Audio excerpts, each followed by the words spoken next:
observer le décollage et à filmer le décollage de cet avion de ligne. C'est un avion qu'Airbus a le plaisir de vous présenter. Il s'agit de l'Airbus A321 XLR, le dernier né de la famille des Airbus A320 Neo. Cet avion, mesdames et messieurs, décollage immédiat.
Et oui, Airbus a le plaisir de vous présenter son dernier né de la famille des Airbus, le XLR pour Extra Long Range, qui va désigner, comme vous l'avez compris, un avion à très grand rayon d'action. Au sein du catalogue Airbus, cet avion de ligne va proposer aux compagnies aériennes une souplesse d'exploitation à ce jour inédite, puisque habituellement la gamme des avions monocouloirs, c'est-à-dire des sièges de chaque côté et un seul couloir, est utilisée pour les vols court courrier, et vous le savez puisque vous-même vous voyagez.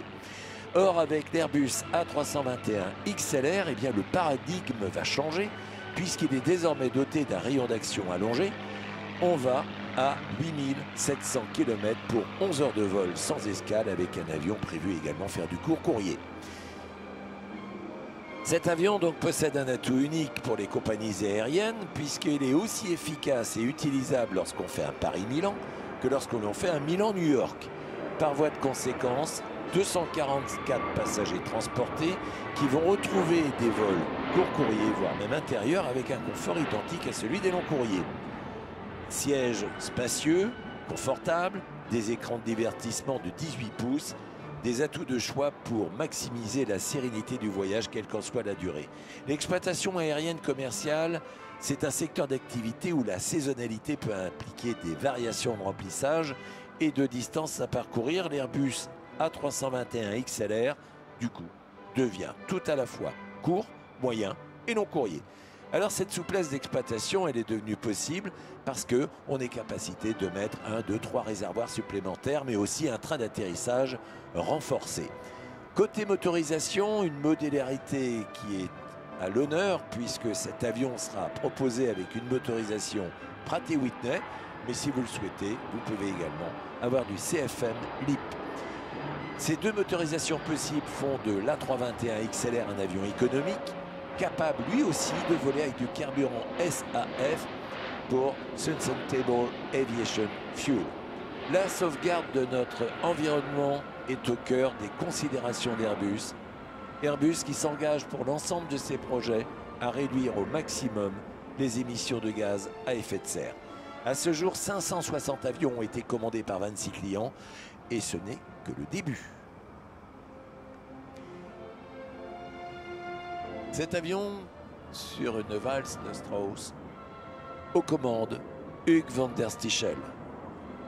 Hugues van der Stichel, il est polytechnicien, pilote de chasse, il devient pilote d'essai.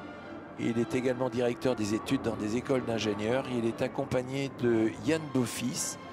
Yann Beaufils qui a été pilote dans l'aéronautique navale et qui lui aussi a été pilote d'essai sur un nombre incalculable d'avions. Par exemple, l'Airbus A320, 350, l'A380 qui se trouve ici sur le tarmac et sous lequel vous pouvez aller. Et puis il y a des ingénieurs d'essai qui sont totalement indispensables. Il s'agit de Jean-Philippe Cottet, qui lui a été l'homme moteur A400M. C'est lui qui a développé et qui a suivi le développement de ces moteurs. Et puis Patrick Duché. Patrick Duché, c'est le responsable des essais en vol, rien que cela. C'est un homme également qui a fait des nombreuses premières.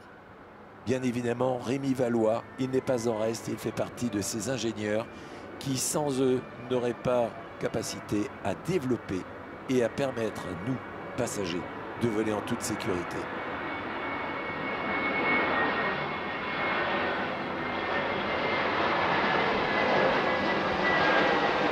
Hugues van der Stichel, c'est son dernier salon du Bourget. Alors on fait un petit bisou à Stéphanie.